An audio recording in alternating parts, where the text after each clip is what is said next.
28 in the Blockage Buster series. Good to see you again. In the last of our communication exercises in this sequence, we're going to look at what are the barriers to effective communication.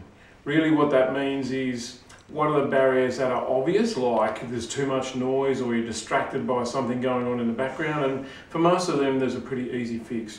The more complicated barriers are the ones revolving around attitudes and beliefs. So down below me here you're going to see a couple of tables where you have to fill in the questionnaire, give yourself a good indication of exactly what kind of barriers you might have. Now the obvious ones are prejudices and unsustainable belief patterns. So by prejudice we mean like something racial. So that in itself implies a prejudice against a certain type of person or colour of skin or shape of body or whatever it is. So we need to examine what prejudices we might have. We need to also consider when we're communicating what kind of prejudices others might have.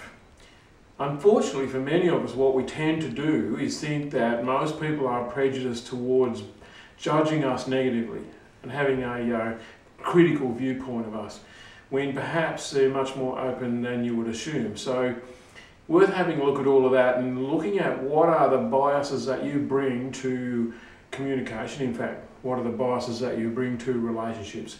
How does all this stuff show up?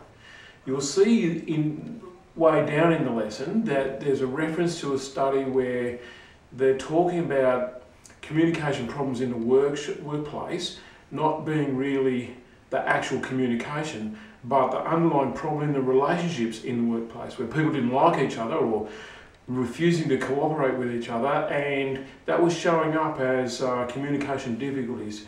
But a decent study of what was going on revealed to them that the communication was actually the symptom of the real problem, which needed to be fixed, of course. And the same is true for us.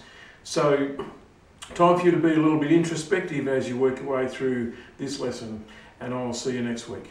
Bye-bye.